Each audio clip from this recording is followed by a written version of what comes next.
Well, thank you so much. As Steve said, I know some of you have advanced degrees in economics, others of you may not. I'm starting with chapter 1. This course is going to get pretty high level in terms of some pretty sophisticated discussions of tax policy, macroeconomic stuff, but we have to start chapter 1, day 1. So for some of you, this might be a little bit of a repetitive or a refresher from some things you learned before, but hopefully it'll at least be entertaining. I'm going to try to talk about the material that would be in the first 2 chapters today, and then chapters 3 and 4 next week, which is mostly supply and demand for next week.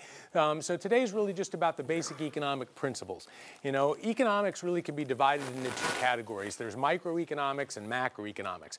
Macroeconomics has to do with the big questions about the economy: recessions, unemployment, inflation, monetary policy, fiscal policy, budget deficits. So those things are going to be like mostly the second half of the course. The first half really is the foundations, which are microeconomics, because even macroeconomics is based on microeconomics, which is the study of how individuals and how business firms make choices, and how those choices are influenced by the incentives that they face. So today what I'm going to be doing is basically helping to provide that introduction to the microeconomics component. Every economics textbook starts out with the first basic idea in economics, which is scarcity. The idea is that there's not enough stuff freely available from nature to fully fulfill human desires for most things. Now, there are some things that aren't scarce, like go ahead and take a breath. Have another, it's on me. You can, in fact, take as many as you want, right? There's no scarcity of air in here. We can just breathe as much as we want. But for the vast majority of things, we've got a problem of scarcity. There's not as much stuff freely available from nature as we would all like. Not enough BMWs, and not even enough time in our day. Even our time is scarce. And what scarcity forces is 2 things. First is choice. So because my time is scarce, when I get home tonight, I'll be like, okay, I've only got 2 hours. I'd like to do some yard work, but I also really want to watch that TV show, but yet my neighbor wants to have me come over and hang. I got to make a choice. What do I do? Any one of those things I do, I can't do the other things. So scarcity forces us to make choices among alternatives. And that really is the heart of economics, is thinking about how people's choices among the alternatives they face is influenced by public policies or the incentives that they face. The other thing scarcity forces on us is a problem of rationing. You know, if I only had 2 cups of Starbucks coffee and everybody here wanted them, how would I decide which 2 of you get them? Right? There's many ways we could ration things. You can do it a lottery. We could randomly pick out names. We could auction things off like you do on eBay. Just the 2 highest bidders can get it. At Florida State University, where I got my PhD, well, I was back there when they were winning national championships, there were 3,000 free student tickets. Great. Well, the problem is there's a 25,000 student body, and for the big games, number 1 versus number 2, there might be 15,000 students wanting 3,000 tickets. How do you solve that problem? Well, at Florida State, and they do the same thing at Duke for their basketball tickets, it's first come, first serve. That is, the tickets, they'll just start handing them out, and when they're out, they're out. And so what used to happen at Florida State is right before the big games, you'd see lines of tents camped up. And they used to keep track of the last person in line who got a ticket, how long they had been waiting. For the biggest games of the year, it would take 3 days. So the last person to actually get the 3,000th ticket had been camping out in line for 3 days. So there'd be these periods where you're teaching on campus where your students just wouldn't be in the room because they're out waiting in line for these football tickets. The point of why I tell a little more detailed example is that to an economist, the issue here is what mechanism we use for rationing influences people's behavior. It incentivizes things. When you ration by first come, first serve, it incentivizes waiting in long lines. Imagine if instead Florida State said, we'll give the 3,000 tickets to the 3,000 students with the highest GPAs. What do you encourage then? Well, spend those 3 days studying to get the tickets rather than 3 days wasting in line, right? So economists are all about price rationing. We think price rationing is good. When you ration things by price, what it does is it encourages production in the economy, because if I want to buy something, I want to buy that football ticket, I'm going to have to go out and provide tutoring services or go work at McDonald's or go get a job so that I can earn the income to buy those things. So when we ration by price, it encourages people to go out and produce for others, to get other goods produced for others to consume so that they have the income to be able to purchase things. Fundamentally, the reason that a lot of things are scarce is because our resources that we have to produce things are scarce. We talk about different categories of resources.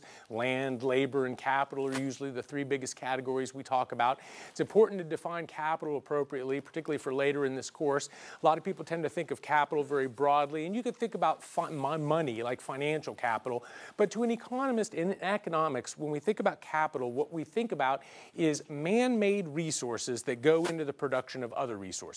So if we're looking at today as kind of a production process, I'm the labor, the land's pretty obvious, it's the land we're in, but everything else in this room, from this pen to the whiteboard to the chairs you're sitting in, is capital, right? Capital can be machinery, like, typewriters, computers, all those things, big robotics equipment, all that's capital as well. But capital is when people take and they're going to produce, you have a choice. You can either produce things for current consumption, we can make pizzas and beer, or we can spend our time making capital goods. Problem with capital goods is you can't eat them. You can't eat robots and you can't eat, all these things. But then what happens is in the future, we can produce more. So most economics textbooks have a cute little story about the Robinson Crusoe stranded on an island, and he's out fishing for food, and he decides to try to give up 3 days of fishing to go hunt for supplies to build a net. And then, of course, with the net, he's able to fish more in the future and catch more in the future.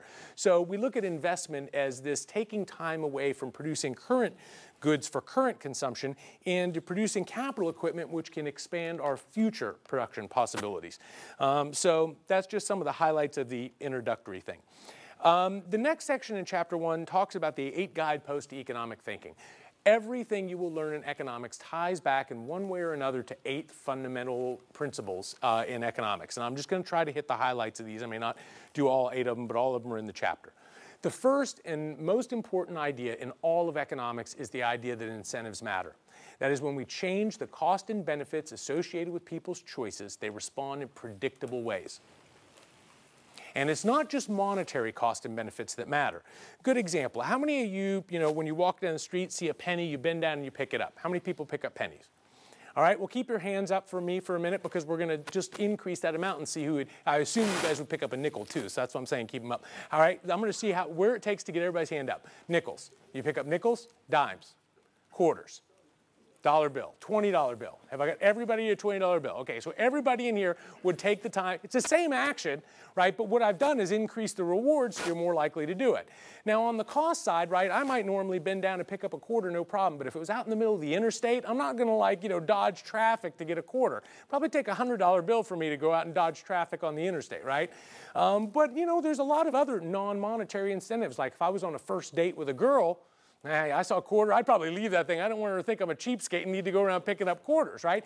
And to an economist, we would phrase that in a way that maybe non-economists would. What do you mean that's an incentive? Yes, because I care that this person likes me and I'm making a good impression. So from my own personal standpoint, that is an incentive, my rewards that I face in my life. So we think about incentives in a manner very similar to psychology in terms of positive and negative reinforcement. It doesn't have to be dollars.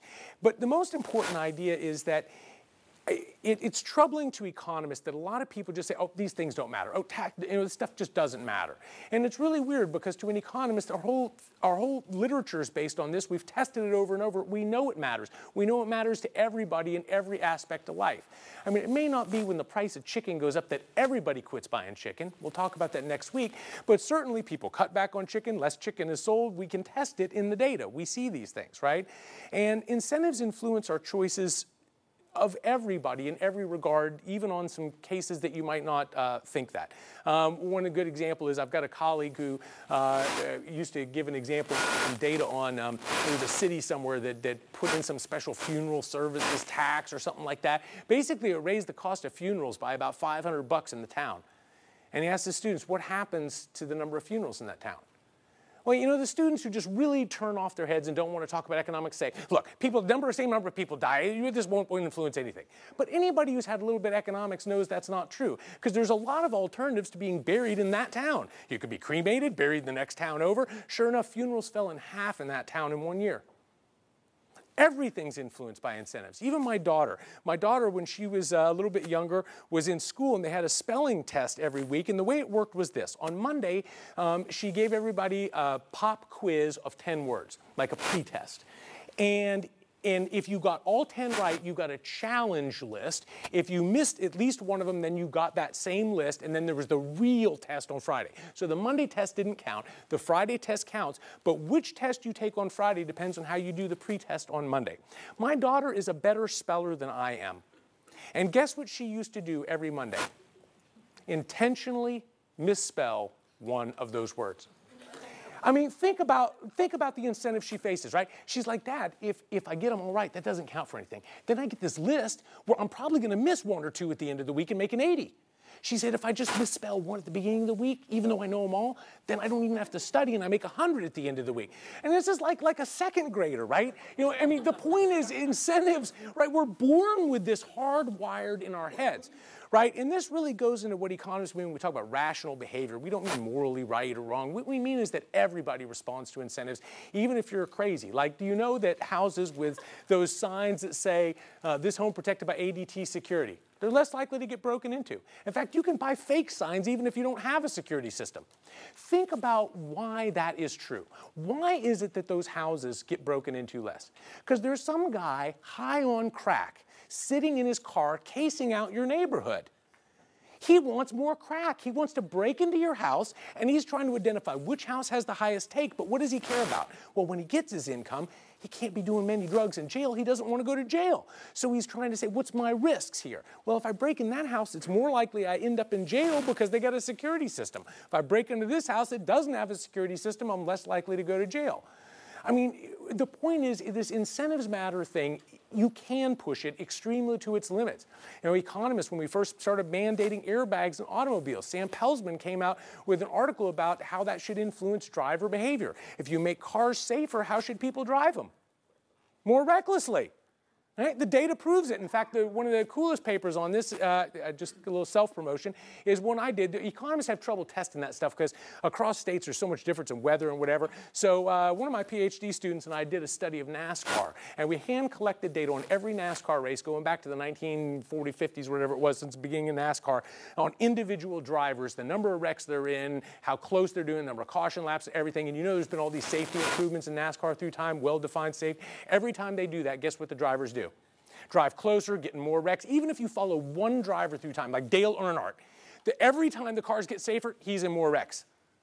It's crazy, right? But people, you know, do this. And there was a cool interview on ESPN. They had this female IndyCar driver who crashed into a wall, flipped, it caught on fire. She walks away unscathed. And they're interviewing her saying, now aren't you scared, you know, now that you're out there? And she says, scared? She said, you know, I was always scared before. Now that I know I can wreck like that and just walk away, she said, I'm going to be taking more risk because there's a couple races I could have won by trying to do a cut inside. I was scared I'd lose control. Now I'm not scared to anymore. You know, but the point is that you've got to open your mind to the idea that incentives matter in every aspect of public policy and tease out what those incentives are. The problem is a lot of times we tend to focus very narrowly on the incentives and don't broaden out our analysis far enough. A good example is that I teach an economics course for K through 12 teachers as a summer component, and then they come back in the fall and tell us about what they taught in their courses. And there's a really cute story. This teacher comes back and says, you know, here was the problem. I live in a poor school district. I provide pencils for my students out of my own pocket, and they keep losing them. He said, so after I had your course, let me tell you what I did. I went back and I told the students, if you use up your whole pencil, come get a new pencil and give me your old one that's run out. I'll give you a new pencil and a dime. He said, brilliant idea, right? Because now I'm giving them an incentive to not lose their pencil. But guess what happened? Yep, you guys got it, right? So he said, but here's what happened. He said, the minute I instituted that policy, everybody's hands were going up. Sir, can I sharpen my pencil? He said they would get up there and hold their pencil in that sharpener for as long as they, you know, because what he'd incentivized is using up your pencils very quickly in addition to holding on to the pencil. So this is an idea in economics we call secondary effects, that often when we do policies, it changes a lot of incentives, and people respond to those in unpredictable ways or ways that we didn't think through. And sometimes those effects can be so bad they undermine the original intent of the policy.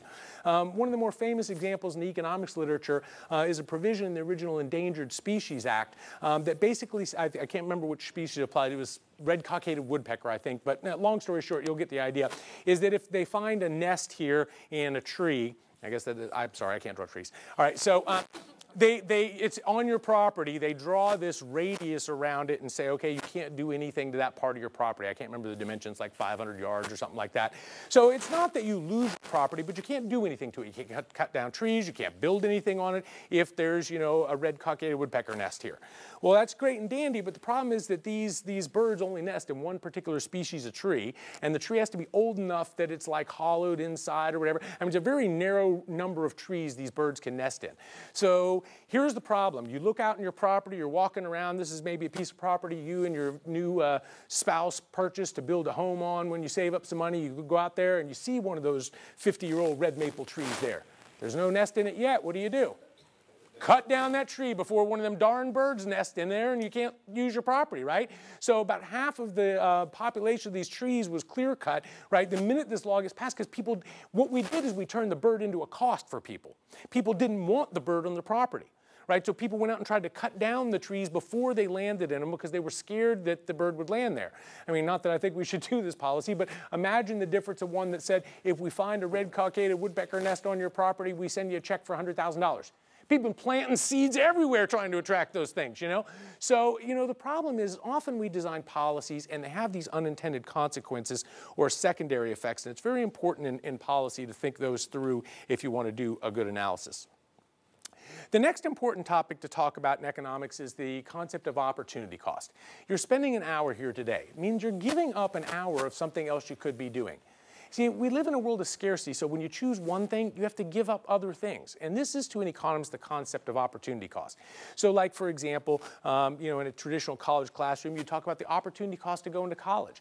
You know, when a kid spends 4 years in college, suppose they hadn't gone to college. They probably would have gone out and got a job making, let's just make up a number, easy to use, $25,000 a year for 4 years. They're giving up $100,000 in income just to go to college. Forget tuition, forget room and board. You're giving up basically an entry-level Ferrari, right, to go to college in terms of foregone income of $100,000, right? So opportunity costs influence people in the same way other kinds of costs and benefits do. But they're really important because it's really about the concept of trade-offs. And it really helps us to analyze public policy in more productive and easier ways. Like a good example of this is airbags cost about $400 cost per airbag installed in the car. From the manufacturer's standpoint, it costs about $400 per airbag. So when we mandate airbags, it raises the cost of cars, right? And the NTSB says airbags save about 750 lives per year in the US, right? And they're about 400 per bag, so I don't know the exact numbers. We'll just tease up something. Suppose there's 10 million cars sold a year, so that would be like, like $4 billion a year we're spending on airbags to save 750 lives. Is this a good policy or not? Well, this is when people start cringing, going, oh, you're going to try to put a number on price, on human life. No, this is the beauty of opportunity cost. We don't have to do that. If we're spending, again, making up the number, $4 billion a year on airbags, the question, and we're saving 750 lives, the question is, could we have spent the $400 billion in another way that would have saved more than 750 lives? That's the relevant question in economics. When you're spending money on a policy or doing something, it's eating up resources. Are you achieving the best? Maybe if we devoted that same money to breast cancer research, we could have saved even more lives. Maybe spending the money we spend on airbags on breast cancer research saves more lives than it does putting airbags in cars. But that's rational policy analysis. And if you don't do this kind of opportunity cost thing, you make some really bad decisions in policy. It's all about trade-offs. So I'll give you a historical example, and then we'll try to tease it into some current ones. There's something called the broken window fallacy that you may have heard of. I don't even know why I'm writing it. Forget it. Broken window fallacy. Look at the size of that pen, will you? This is Washington for you right here. I've never had a pen that big in my life to use. Imagine all the starving children we could have fed with that. All right, so all right, the broken window fallacy goes something like this. So I know how we can create jobs. We'll throw baseballs through windows. Because see, when you throw a baseball through a window, that creates a job because somebody has to make the new window, install the new window. There's your jobs program. Throw baseballs through windows. Does anybody see a problem with that program? Does it create jobs? Well, it does in the window industry. But there's this whole other side of it, right? The whole other side of it, what Bastiat calls the seen and the unseen. The seen is the job that's created in the window industry. The unseen is the fact that some shop owner now has to spend, about $200 repairing that window. Had he not spent the $200 repairing the window, he would have spent the $200 in some other way, which would have created jobs as well. Right? And so maybe he had gone out and bought a new machine for something. Or if we take a personal example about me at my house, if I have to spend $200 on a new window, that's a new TV I don't get. So the difference in the worlds is this, is if you don't break my window, I have a new TV and some people are employed making TVs. If you break my window, people are employed too, same amount of people, but now I don't have a TV and I'm stuck with just a window that was the same window I had before, but I had to pay to get it fixed. It's as stupid as saying that hurricanes create wealth, right? You can't destroy a city and create wealth. You're destroying things. When we think about things, when you destroy productive assets, that's not a way to move forward for an economy. But there's so many public policies that don't take this into account. At my former university, we started a recycling program. And everybody was like, great, we're going to recycle, save all these resources, except that darn recycling truck used to sit out in front of the building for an hour with the engine running, burning gas while they were collecting the thing. And my grad students were like, we ought to do a study on this. They're burning up more energy than they're saving with the recycling. But it gets worse. There's some really good examples in the literature, one of which is the energy-efficient shower heads that we all hate because you can't wash the soap out of your hair. You think you're saving the world? Well, let me tell you the problem with that. Energy-efficient shower heads do save water, and that saves resources. But do you know how you make a shower head more energy efficient? You put like 2 or 3 extra parts inside the shower head. Where do those parts come from? Well, geez, let's think about it. They're made in factories. And what do those factories use? Electricity, water, the electricity burns coal. We've got all the resources. I mean, the fundamental question, if you were thinking about is this a good policy or not, is trading off the resources used to make the shower versus the resources we're saving. But when we don't think about the opportunity cost, we just look at the visible benefits, we make really horrible policy choices because we don't consider the alternatives, right? What could have been had we left the resources and their alternative uses. So there's a lot of good examples like that, and there's some really good ones in the books as well. But basically, we face trade-offs everywhere in our lives, whether it's saving, consuming choices, labor, leisure, all these things, and more parking, less green space, more green space, less parking, whatever. All these things are trade-offs, and they all deal with opportunity cost, and that's going to be an important part as we move forward in the course. The next thing that's really important to understand is that when humans are making choices, we make decisions at the margin, which means changes are additional. And this is really important for tax policy, so I want to spend a few minutes on it. And let me try to tease it out with an example that forces you to think about how you make decisions. Suppose that you wanted to go to McDonald's for lunch today, and you were just going to get a hamburger and a drink. And you look up there, and the hamburger's $1, and the drink's $1. And then you keep looking at, oh, wait, value meal number 6 has a hamburger, a drink, and a French fry for $2.25. Phrase the decision to yourself in your head. What would you ask yourself? Is it worth what? Okay, where's 25 cents come from is the most important thing I need you guys to figure out. I didn't put, there's a $2.25 and there's dollars. I don't see 25. Where are you guys getting 25? You're taking this and you're subtracting. You're looking at the change, right? You're saying the total cost of this is $2. The total cost of this is $2.25. The additional cost is 25 cents. And if you do the math on the words, you had, what, hamburger plus a drink. And now you get hamburger, drink, and French fry. Those are the same, so the difference is the fry. So you're trading off, is it worth 25 cents for the fry? All right, this is the way humans make choices. We look at changes, margins, when we make choices in life. And the reason that this is so critically important is, let me just put it in the context of the example. Notice that this is the exact same decision as if I'd changed the numbers to $2, $2, and $4.25. Same decision. Is it worth 25 cents for the fries? So when you're making policies that affect things, right, you may be thinking, okay, well, it's changing this number. Well, what you need to think is how is it changing the marginal cost and the marginal benefits of things. That's what critically matters, right? And so when we talk about tax policy, we often focus on marginal tax rates and things like that, because it's at the margin that people are making choices about, do I build one additional factory? Do I hire one additional worker? Do I do things at the margin? Do I take on extra work? So when people are making decisions at the margin, it's really important to be able to pinpoint how what we're doing is affecting the choices people are making at the margin.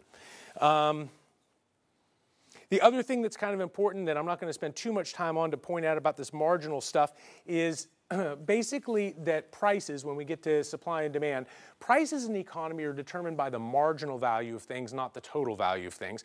The little story here goes back as far as Adam Smith, the father of economics. He spent the last decade or so of his life worried about something he called the diamond water paradox, which is, how can it be that water, which is essential for human life, is so cheap, the price is so low, but yet diamonds, which we could live without, are priced so high? Like if prices reflect value, shouldn't water, because water's more important, be priced higher than diamonds? It was a puzzle to him. Well, that's because back in Adam Smith's day, we didn't understand marginal analysis. We didn't understand that for another 100 years in economics. So with our tools in marginal analysis, we do understand this now. If I sat here and I had a diamond in one hand, a bottle of water in the other, and I said, take whichever one you want, which one do you grab? Which one do you value more at the margin? See, the difference between here is we need to think about it at the margin, right? Given how much diamonds and water you already have, how much do you want one more? What's the marginal value? How much would you pay for one more gallon of water versus how much would you pay for one more diamond? That's the key. I mean, think about what you do with water in your life. If we lived on Mars, we'd be fighting over the water, forget the diamonds, but that's not where we live. We live here in America. And in America, we have a lot of water. What's the least valuable thing you probably do with water every day? Yeah, you flush your toilet. You poor girls, I know you're going to be disadvantaged in this, but do you know what 3 GPF means on the toilet? See, we have to look at it, so we read all the stuff on the toilet. You guys are turned the other way. But it's like, it says 3 GPF. You know what GPF is? Even a urinal is 1 GPF, gallons per flush, right? Gallon of water, right? Right? So, we keep fish, we water our lawns, we don't throw away diamonds like that, right? So, at the margin, right now, given how much water and how much diamonds we have, it's possible, in other words, for the total value of something to exceed the total value of something else, but that the marginal values are in the opposite direction. That is, something can be more valuable in total, but less valuable at the margin. Right? So in other words, if I said, here's your choice, give up all the diamonds you own and never own any more, or give up all the water you have and never have any more. Now that choice is a different choice, because I'm not just giving you a choice of one more or one less. I'm taking away everything, including that 1 unit of water that keeps you alive every day. Now it's like no-brainer. I'll take the water over that. All right, so anyway, this is why, for example, pro wrestlers make more than nurses. People are like, I don't understand. How, teachers are more important or nurses are more important than pro wrestlers. Well, look, it's easier to find one more nurse, one more teacher than it is to find one more Ric Flair. I'm sorry, it's just the way it is, right? If there was plenty of really good pro wrestlers and very few nurses, it would be reversed, but it's not, right? So, and again, one of the things about economics is that we are a science. So we don't try to, when we think about price and these things, we don't attach rights and wrongs to them. We just think about it like gravity. Like to a physicist, gravity, is it good or bad? They don't think of it like that. That's not how you think of it. Gravity happens, and we can study it. And what we know is that pro wrestlers make more than nurses in every economy. It's not something weird or in every state. It's not, these are things that we witness everywhere, and we try to understand them and explain them. It's not a right and wrong thing. All right. The next topic is that value is subjective. So the value of things is different to different people, and that's beautiful because it makes trade possible. One of the few things I did very much like about my ex-wife is that I love onions and hate tomatoes, but she loves tomatoes and hated onions. So when we used to go out to a restaurant and they would bring our salads, guess what we would do? Trade. I say, hey, psst, I'll give you my tomatoes for your onions. She said, all right. Now, let me ask you one fundamental question. We trade. Are we both better off, both worse off, or is one better off, one worse off? Both better off. This is one of the most fundamental ideas in all of economics. In fact, there's a lot of economists, including Milton Friedman, who say, a misunderstanding of that one concept is what most people, when they make economic fallacies, that's what they're forgetting. Voluntary exchange makes both parties better off, right? It creates wealth. If you want to create wealth and make people happier, you need more trades and more exchanges. Voluntary trade makes both people better off, right? So we might see somebody like, Steve Jobs or Bill Gates making all this money and think that came from, no, those were all earned through exchanges with other people. And guess what happened on the other side of the exchange? Do you like your iPad? Yes. You didn't have to buy that. That was like you getting the tomato for the onion, whichever side you want to be on. And they have plenty of iPads and they wanted the money more. So they're happier, you're happier, both win. In fact, what that huge amount is a signal of how much wealth he's created on the other side of the exchange as well. In other words, if I end up with a lot of darn onions on my plate, it means I've given away a lot of tomatoes and made a lot of tomato lovers happy, right? So voluntary exchange makes both parties better off. And this is very, very important in understanding especially the cost of taxes and how taxes get in the way in the economy. When taxes reduce the quantity of exchanges that happen in a marketplace, right? So let me try to foreshadow this, and I'll even be a little more particular. When we think about what's the cost of, say, we start taxing, I don't know, iPads, $1,000 tax per iPad. We're going to raise revenue, and we can look at the revenue numbers, and somebody might say, well, the cost of this tax in the economy is, and use the revenue number and say, that's the cost of the tax. No. To an economist, that's part of the cost of the tax. But the other part of the cost of the tax is something we call deadweight loss or excess burden. And what that is the reduction in the quantity of exchanges that are taking place in the marketplace. So imagine if half of you now have to go without iPads. Well, you're worse off. Steve Jobs is worse off. Well, Apple is worse off because they're not making profit. Those losses in those exchanges are a cost of tax policy. And take it to the extreme. Suppose you put a tax on shoes, $1 million tax on every pair of shoes. So nobody buys, and let's assume it's so big that nobody in America buys shoes anymore. How much revenue have you raised? Zero. So is the cost of that tax zero? No, there's a lot of people hurting their feet all over the place because we don't have darn shoes, right? So, I mean, that's what I'm saying. All these, the foregone benefits that are evaporated as a result of reduction in exchanges is critically important in tax policy, and I'm sure we'll get into more detail about that later in the course. All right, just two more little quick of the guideposts and a couple more things to do here. Information is costly. Therefore, we shouldn't expect everybody to be fully informed when they make choices, and hey, that's okay. For example, I bet when you went to buy your last car, you probably did some research, Consumer Reports, read some reviews, but did you know Consumer Reports did a special issue on pens and pencils? Did you happen to pick that one up before you bought your last pen or pencil? No. Why? Why do you spend the time to research cars but not pens and pencils? Well, because who cares if I make a mistake? It's 10 cents, right? I'll just try another one, right? When we can experiment at low cost, why spend an hour of my time when I can experiment on my own? It's cheaper to do that than to get the information. So imagine we come out and say, look, it's important that everybody has information, and we don't care what the cost is of it. We're just going to mandate it. So we require everybody to read Consumer Reports before they buy a pen or pencil. Made society better off or worse off? Worse off. Right? And so all these mandates, all this information stuff to the extent, I mean, no such thing as a free lunch, right? I had a young student who wanted to start a hot sauce business. He's an entrepreneurial student, Woolheater's Hot Sauce.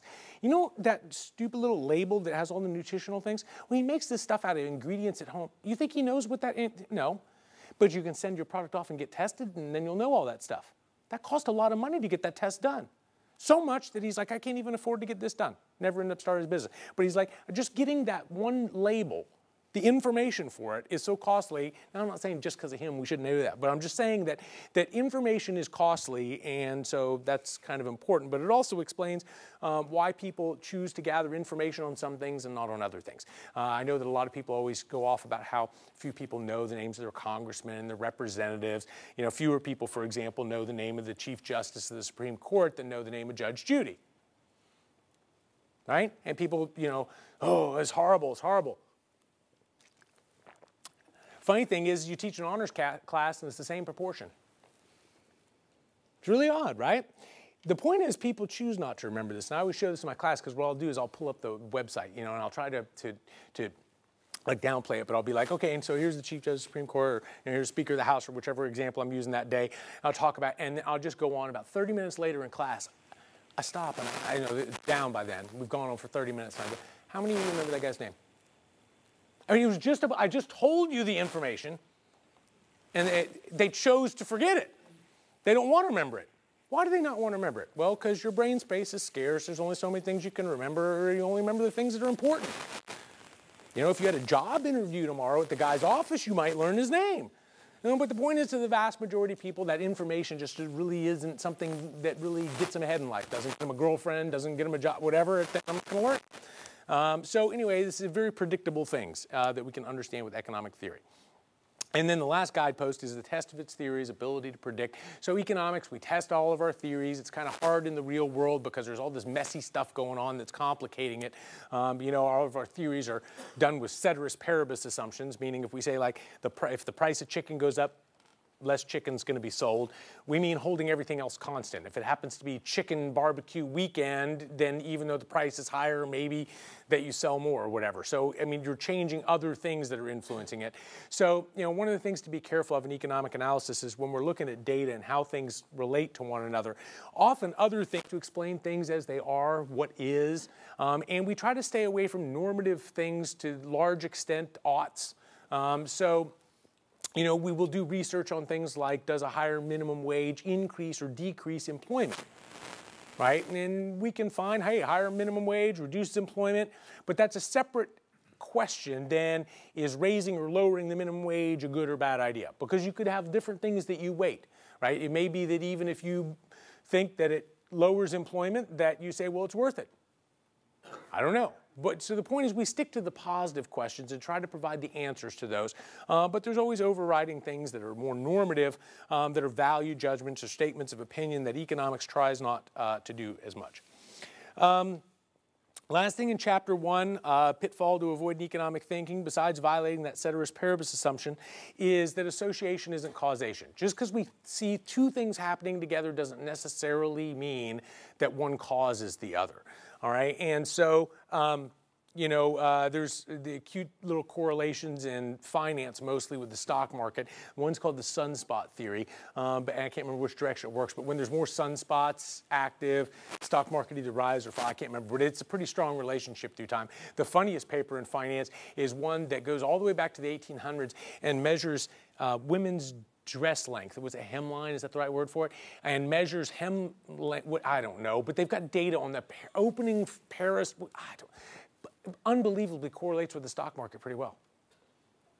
But you know what? If you measure enough darn different things and you throw them up, you're going to find something that works, right? You could, you know, what predicts what days it rains in D.C.? If you collected enough other data, it's like every day Jim sneezes. You know, it's like, what? You know, every day he wears blue socks. You know, if you hunt enough stuff, you're going to find that. So the problem is you can't always, just because two things happen together, you can't always conclude that they cause one another. And that's why it's important to have theory in addition to data. Because data can sometimes give us these false conclusions that you really need a theoretical underpinning to explain. Why would it make sense that dress length would, I mean, at least tease me out a logical thing. I mean, I can imagine somebody at least putting a theory behind the sunspot thing about how much radiation we get affecting our whatever. At least there would be a theory there, but just raw data correlations don't tell us much. So, you know, when we debate things like the Great Depression come out, we had those New Deal programs. Yeah, but there was a lot of other stuff going on too. Yes, we see these things correlated, but it doesn't mean just because they're correlated it caused it. Right? In fact, there's a substantial debate about what things caused the Great Depression and what things got us out of it. You know, looking at this, it's not as simple as just looking at raw correlations in the data. All right. Kind of moving into some of the topics in chapter 2, there's really 3 things that I want to hit. The first is talking about private property rights. Private ownership rights are the cornerstone of a market economy. You simply can't have a free market, capitalist-based economy without private property rights. Private ownership rights basically create 4 very powerful incentives that help to do things. First is that it creates a strong incentive for owners to give proper care of things. That is, when we do studies about things that are privately owned versus things that are commonly owned or unowned, people tend to take better care of things they privately own. So for example, a study on that looks at rental property, rental houses, rental apartments, rental houses versus houses that people own, or rental cars versus cars that people own. What do you think about the longevity? I mean, this is science, right? We see it over and over. Everywhere we look, you see public roadways, public beaches. They're the ones littered. People's yards, same people who might litter there or don't. One of the funnier examples that we always usually try to give is the one about the common refrigerator at your office. I mean, I don't know. This is how good we try to predict stuff, and as long as it predicts, it works right. Right, common refrigerators are always dirty. It's really weird, right? And it's so funny because at my office, it's like a bunch of professors, at home their refrigerators aren't like that. They're not. These aren't slobs, right? These are, but yet there's year-old stuff in there, mold growing, whatever. And then, the sink's always dirty, and I love it. Here's how brilliant people are, right? So they put up a sign at work thinking this will solve the problem. Put up a sign that says, please treat this as if it were your own. What, you think the sign's going to help, dude? The problem is it's not their own, and you can't solve that by putting up a sign, right? So when we look at things that are privately owned, they tend to be better cared for than things that are commonly owned. Berry College in Georgia, for example, the Student Government Administration went out and bought 10 Schwinn Cruiser bicycles, put Berry Bike sign on them, and the rule was they were free to use around campus. Anytime you saw one, you could get on it, ride it. You just couldn't chain it up, couldn't take it off campus. And the idea is, wouldn't that be great? If you come out of class, you're late for your next one, you can hop on a bike, ride over the other building, just leave it for somebody else. Yeah, well, I got a picture in the textbook of one of the Berry bikes all crumbled up from the student newspaper. I got a colleague or economist friend who's at Berry College, so he kept sending me all the clippings on it. Unfortunately, there used to be one of the bike wrapped around a tree. But anyway, all these get destroyed within months, and the Student Government Administration's up in arms. How could this possibly happen? We've never had a problem with any of the other bikes on campus before. We don't understand this. Well, that's because all the other bikes are privately owned, right? The point is this, is that these things are like the law of gravity. You can't wish it not to be true. When you have commonly owned stuff, it's just not taken care of as well as privately owned stuff. And it's not as conserved as well for the future. People don't tend to invest. A good example of this is when I was in college, I lived with 3 other guys. And you guess what was in our refrigerator? It was empty. And it wasn't that we didn't want to have a bunch of beer and food in the refrigerator. Here was the problem. If I went to the store, bought some beer and some pizzas or whatever, and stuck them in the fridge and went off to class, when I came home, it was empty because they were all ate and drank. I mean, it was just free for all, any food in the refrigerator, right? So nobody would invest because when you came back, there was nothing there. See, the beauty of graduating from college is you finally get your own refrigerator. See, I have my own refrigerator now. And see, I know that even though I leave town for 2 days and come home, guess there's going to be stuff in my fridge when I get back. So I've got really fancy beer in there. I've got food to eat tonight. It's so much nicer. But we tend to see this over and over in terms of that. The problems with commonly owned property, they tend to get not taken as good care of, used up more rapidly, is often called the tragedy of the commons or the common pool problem, if you see those terminology. Ronald Coase won a Nobel Prize in economics for basically pointing out that most of the problem areas that we see in the world are areas where there's a problem with property rights. Not that you can always solve them by privatizing them, it's just pointing out that that's the problem. So when we look at air pollution, who owns the air? No one. Polluted rivers and lakes and streams, nobody owns them. Right? And then, so if we look at these problem areas, they're problems where there's unclear property rights or lack of ownership rights, right? So, a lot of economists in environmental policy try to figure out how you can either privatize them or put in place some sort of privatized kind of structure like tradable pollution permits or things that some way can bring market mechanisms and ownership shares to things. It's been pretty successfully used in some of the harvesting areas like, we overfish the oceans because that's a common pool as well. But if you look up in Maine and the Apalachicola Bay, the oyster areas, those people have done pretty good trying to set up little property rights areas or tradable permits for how many you can harvest. It's really helped bring their harvest and their crops back. One of my favorite examples of this is let's see if I can do this up here real quick. I'm going to do 2 columns right now. Cows, pigs, chicken, I don't know, dogs, I don't know. And I'll put African elephant.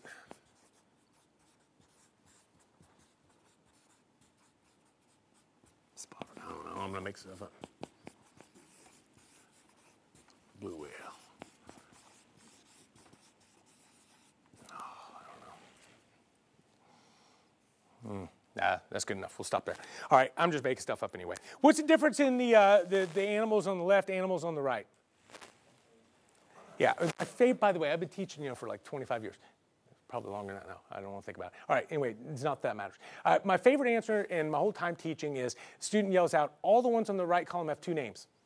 And I thought that was my favorite. It was like as a teacher, you get one of the answers that's wrong, but if you think about it, it's so cute that you want to give it an A anyway. It wasn't like on an exam, but I'm like, that is kind of true because, the more narrowly you define a species, there's just fewer of them. If you're like the red-eared, green-backed, cheap river salamander, dude, you're just screwed. You're going extinct. And there's plenty of salamanders, but that narrow, it's like there's so few of these things.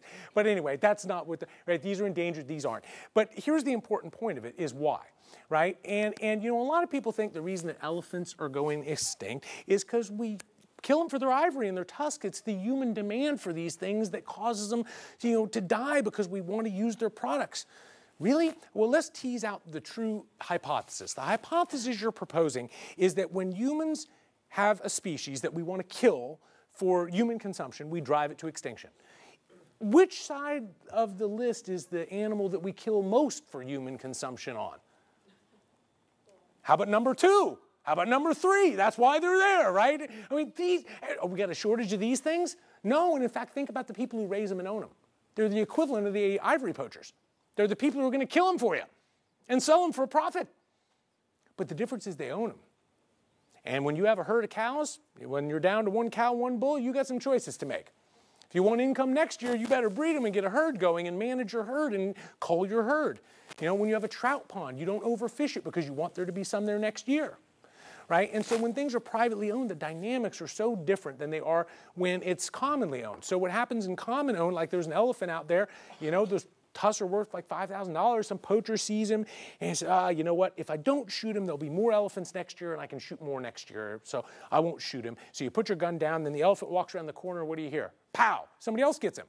Because it's a free-for-all, right? It's kind of like the pizza or the drinks at a party where everybody just grabs as much as they can as quick as they can. Overfishing the oceans kind of problem, right? Because it's not owned. Now, what of course happened, and the reason I like to tell this is that a lot of countries in Africa have been experimenting since the late 1970s with privatization of rhinos, elephants, and things like this. And in the countries like the Campfire Program was the UN program that did this.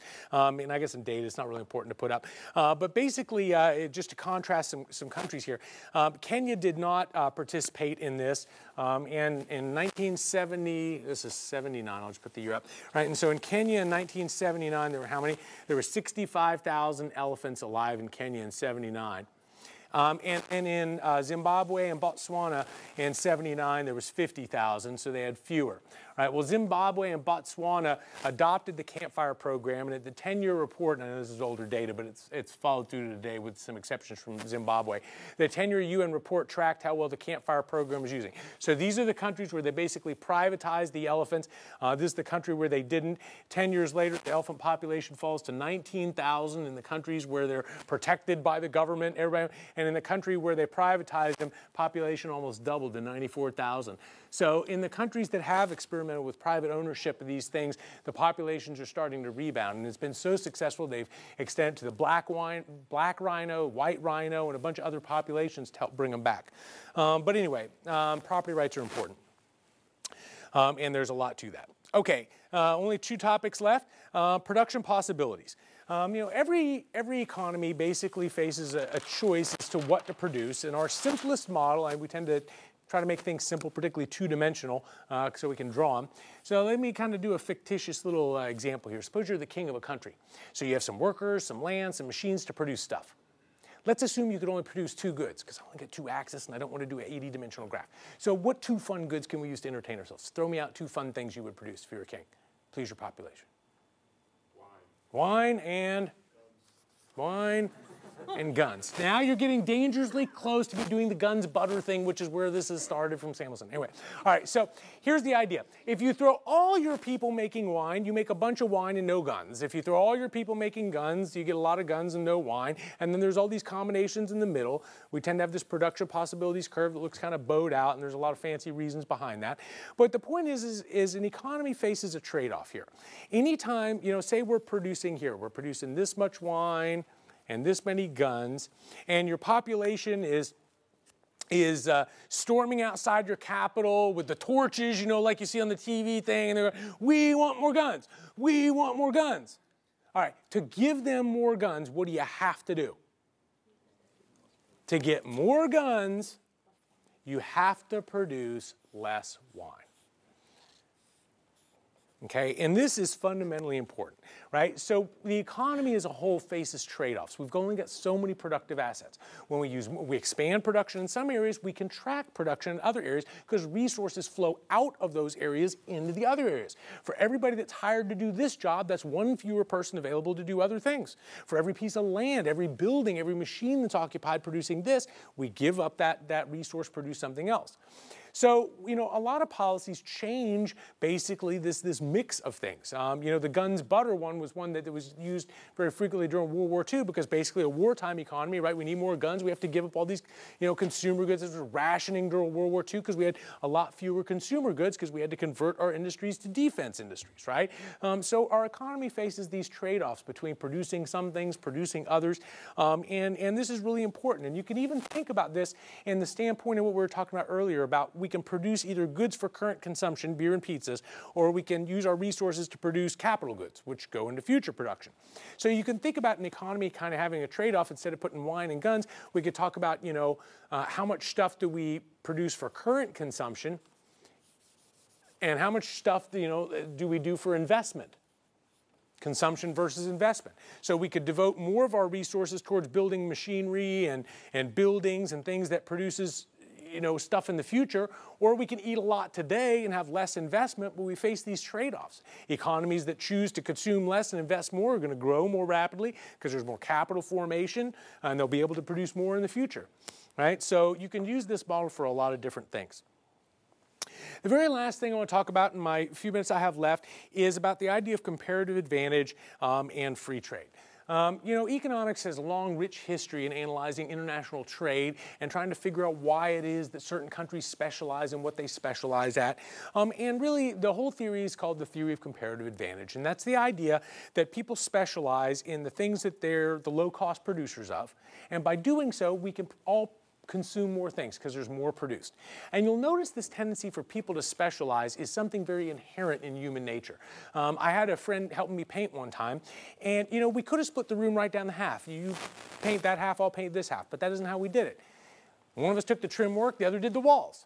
You know, when you're cleaning your apartment, you have roommates. You don't do it like, I'll do half the dishes and half the... No, you say, I'll do the... You know, when we specialize, we tend to be able to produce more. And that's exactly the way it works with the production of goods and services. And we even see it as we look in the U.S. historically, as people were moving out to the Wild West back in the 1800s. Some guy would, you know, be out in the middle of nowhere all by himself. He'd have to build his own home, make all of his own clothes, grow all his own food, the whole shebang, be self-sufficient. But the minute a neighbor moves in next door, guess what they start doing? Saying, hey, our family will do all the clothes if you guys will do all the whatever. Or I'll grow all the asparagus if you guys farm all the whatever, and then we'll trade. Right? This idea of specialization, trade, comparative advantage is really important. And of course, the larger the marketplace, the more finely people can specialize. And you'll see this everywhere. Like if you go to a small town, you might find one general line pet store, maybe two. But you get to a big city, boy, you can find those really cool pet stores that specialize in just reptiles or just birds. Right? You know, because there's a large enough consumer base for people to specialize. Specialization increases your productivity and your earnings, and so when people can specialize more finely, they tend to be richer. So anyway, this is the concept that economists use when we talk about free trade and promoting free trade. And I want to kind of use it to basically talk about the opposite for a minute. There's this another example from Bastiat, which is the seen, unseen, broken window fallacy guy, is this wonderful thing he published called Unfair, well, I won't tell you the title because that gives away where I'm going with this. It's a... It's 1800s. It's a petition of the manufacturers of candles, wax lights, lamps, candlesticks, street lamps, snuffers, extinguishers, and the producers of oil, tallow, resin, alcohol, and everything connected with lighting to the messieurs, members of the Chamber of Deputies. All right, so this is like one of those letters you guys get lobbying it for something, right? It's over in England. And basically, I'll cut to the chase and only read the excerpts that really matter. It says, we are suffering from the intolerable competition of a foreign rival. He said, the moment he shows himself, our trade leaves us. All consumers apply to him, and a branch of our industry having countless ramifications is rendered completely stagnant. This rival, who is no other than the sun, wages war to us. He said, what we pray is that you may pass a law ordering the shutting up and closing up of all windows, skylights, dormer windows, outside and inside shutters, curtains, blinds, bullseyes, in a word, all openings, holes, chinks, clefts, and fissures by or through which the light of the sun can be used to enter houses and buildings. And it goes on talking about estimating how many jobs it's going to create. I want to do that one with you real quick. Let's talk about it. Candlemaker's Petition is what it's called. Candlemaker's Petition. What we're going to do is outlaw windows. I want you to run through the winners and the losers.